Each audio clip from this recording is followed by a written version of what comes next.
Hello students, BA part 3 और honours part 3 के सभी स्टूडेंट्स के लिए वेस्टर्न पॉलिटिकल थॉट के व्याख्यान की श्रृंखला में हम कार्ल मार्क्स पर चर्चा कर रहे हैं।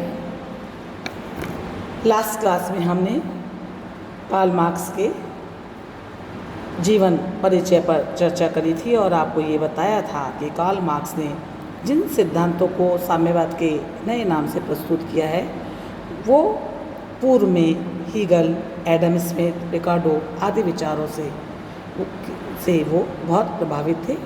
और उन्होंने इन सभी विचारों का अनुकरण करने की बजाय अपने विचारों को तार्किक दृष्टि से सिद्ध करने का प्रयास किया है। मार्क्सवादी समाजवाद को प्राय सर्वहारा समाजवाद या वैज्ञानिक समाजवाद के नाम से संबोधित किया जाता है। मार्क्स ने अपने समाजवाद को इसलिए वैज्ञानिक कहा है क्योंकि वह कहता है कि मेरा समाजवाद का जो अध्ययन है वह वैज्ञानिक इसलिए है क्योंकि यह इतिहास के अध्ययन पर आधारित है। और उसका यह भी मानना था कि उससे पहले जो भी समाजवादी विचारधारा के बारे में कहा गया है वह कोई इतिहास पर आधारित न होकर केवल कल्पना पे आधारित था। इसलिए मार्क्स का जो दर्शन है बहुत ही समाजवाद के बारे में बहुत ही विराट तथा सुसंबद्ध है। कार्ल मार्क्स के विचारों में हम देखें तो सबसे इम्पोर्टेंट विचारों में वर्ग संघर्ष सिद्धांत, उसका अतिरिक्त मूल्य का सिद्धांत, इतिहास की आर्थिक व्याख्या और साथ ही साथ द्वंद्वात्मक भौतिकवाद पर जो कार्ल मार्क्स ने अपने विचार प्रकट किए हैं वो बहुत इम्पोर्टेंट हैं। ये चारों जो स्तंभ जिन पर हमने अभी आपको बताया है, द्वंद्वात्मक भौतिकवाद, वर्ग संघर्ष, इतिहास की भौतिकवादी व्याख्या, अतिरिक्त मूल्य का सिद्धांत, ये वे सिद्धांत हैं जिन पर मार्क्स ने अपने दर्शन का भवन निर्मित किया है और ये सभी धारणाएं एक दूसरे से मिली हुई हैं या गुत्थी हुई हैं। तो हम ये कह सकते हैं कि हम सबसे पहले अगर जिस विचार को पढ़ेंगे वो कहीं ना कहीं आपस में एक दूसरे से जुड़े होने के कारण हम इनको एक निरंतरता के रेख पर ही पढ़ने का प्रयास करेंगे। सबसे पहले हम देखेंगे द्वंद्वात्मक भौतिकवाद यानी जिसे डायलैक्टिकल मटेरियलिज्म कहा जाता है वह क्या है। कार्ल मार्क्स का जो संपूर्ण राजनीतिक दर्शन है वह उसके द्वंद्वात्मक भौतिकवाद के सिद्धांत पर आधारित है और इसी सिद्धांत के आधार पर उसने इतिहास के परिवर्तन की दिशा, साथ ही साथ भौतिकवादी दर्शन, वर्ग संघर्ष और साम्यवाद की स्थापना के विचार निर्धारित किए हैं। यानी कि हम ये कह सकते हैं कि द्वंद्वात्मक भौतिकवाद मार्क्सी दर्शन की वह आधारशिला है जिसका आश्रय सभी साम्यवादी लेते हैं और द्वंद्ववाद की सहायता से ही प्रत्येक स्थिति के प्रति सही दृष्टिकोण बना करके सामायिक घटनाओं के आंतरिक संबंधों को भी समझा जा सकता है, उसकी दिशा को जाना जा सकता है, उसकी दशा को जाना जा सकता है और यह भी देखा जा सकता है कि भविष्य में उसकी स्थिति किस प्रकार की होगी। मार्क्स हीगल के द्वंद्ववाद से बहुत प्रभावित थे, लेकिन उनके द्वंद्ववादी विचारधारा से प्रभावित होते हुए भी उन्होंने हीगल के आदर्शवाद की उपेक्षा की है क्योंकि मार्क्स कट्टर भौतिकवादी थे। इसलिए ही उनका द्वंद्वात्मक भौतिकवादी दृष्टिकोण से प्रभावित दिखाई देता है। जहाँ हीगल के लिए द्वंद्वात्मक भौतिकवाद का आधार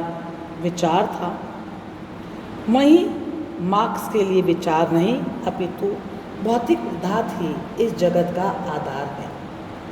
उनका ये मानना था कि भौतिक जगत में जो भी घटनाएं होती हैं वे एक दूसरे से जुड़ी हुई होती हैं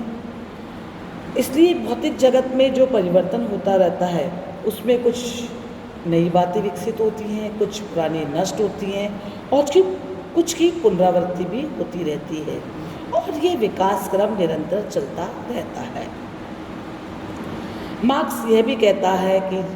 विकास की पृष्ठभूमि में समस्त प्राकृतिक पदार्थों में भी एक अंतर विरोध चलता रहता है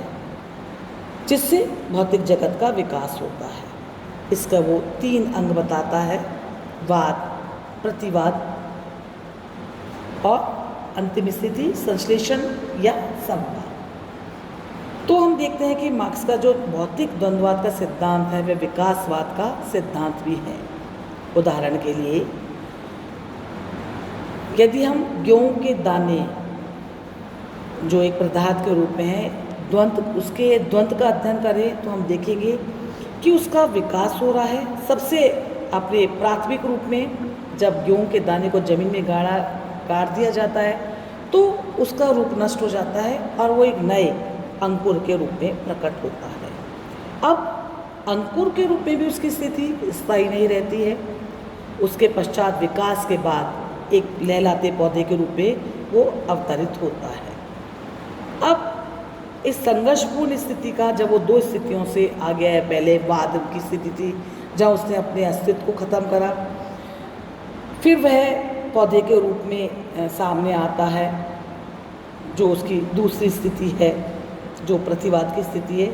और तीसरी स्थिति में वह उस एक गेहूं के दाने के विकास के द्वारा अनेक दाने उसमें उग आते हैं। मार्क्स का ये मानना है कि विकास का यही द्वंद्ववाद सिद्धांत भौतिकवादी है। यदि गेहूं का बीज वाद की स्थिति है तो लहलाता हुआ पौधा उसका प्रतिवाद है और पौधा नष्ट होकर के जब बहुत नए दानों को जन्म दे देता है, फल के रूप में दे देता है, तो संश्लेषण यानी कि संवाद की स्थिति है। कार्ल मार्क्स का मानना है कि ये जो विकास के सोपान के रूप में स्थिति है यह बाह्य न होकर के आंतरिक होती है। तो इस उदाहरण के द्वारा हम मार्क्स के द्वंद्ववाद के विचार को समझने का प्रयास करते हैं और इससे मार्क्स के भौतिकवादी द्वंद्ववाद की कुछ विशेषताएं हमारे सामने आती हैं। पहली विशेषता यह है कि वह प्रकृति को अचानक से एकत्रित की गई वस्तुओं का कोई कलेक्शन नहीं मानता है। उसका मानना है कि प्रकृति का प्रत्येक पदार्थ एक दूसरे से संबद्ध है तथा एक दूसरे पर निर्भर भी है। दूसरी बात,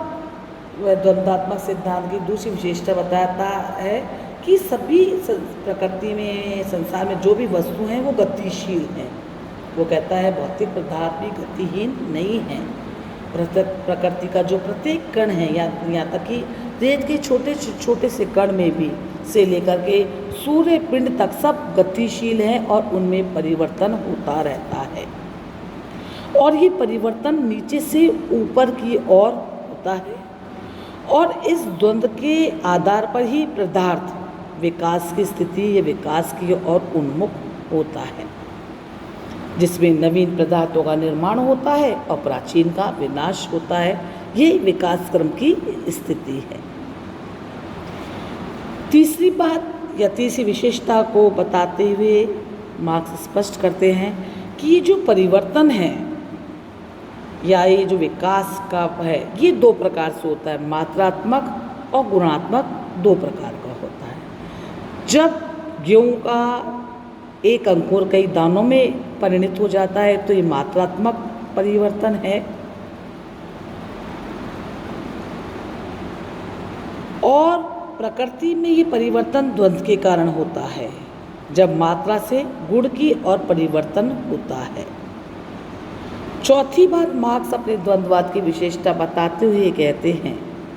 कि प्रत्येक वस्तु में आंतरिक विरोध है, यानी कि प्रत्येक वस्तु के 2 पक्ष होते हैं, सकारात्मक तथा नकारात्मक, और इन दोनों में भी निरंतर द्वंद्व या संघर्ष चलता रहता है।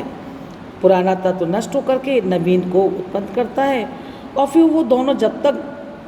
संघर्ष की स्थिति में रहते हैं उसके साथ ही विकास का क्रम भी आगे बढ़ता रहता है।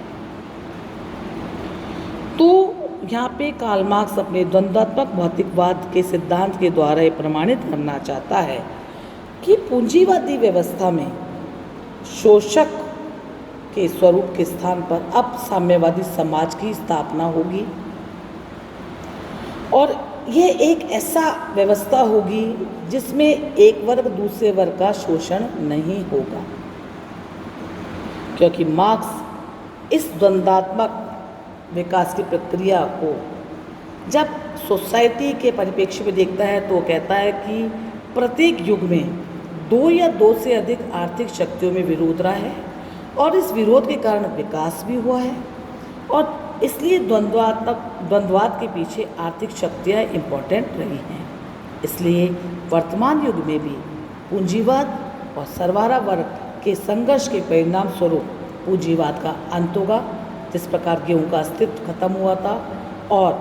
नए अंकुर के रूप में साम्यवाद की स्थापना होगी। और द्वंद्ववाद में अपने इस विश्वास के कारण ही कार्ल मार्क्स ने ये परिणाम भी निकाला था कि साम्यवाद का जो ये भवन होगा ये पूंजीवाद के विनाश के भस्म पर ही बनेगा। तो हमने आज की क्लास में जानने का प्रयास किया है कि जो कार्ल मार्क्स का द्वंद्वात्मक भौतिकवाद का सिद्धांत है उसको उसने पदार्थ यानी कि उदाहरण से जब उसने गेहूं के दाने के विकास क्रम को बताया है उसके अनुसार ही समाज के स्वरूप में भी उसने बताने का प्रयास किया है कि सोसाइटी में भी परिवर्तन की दशा इस प्रकार ही बनी रहती है। आगे की क्लास में हम इसी बात को आगे बढ़ाएंगे और इसके आगे की स्थिति को जानने का प्रयास करेंगे। थैंक यू बच्चों।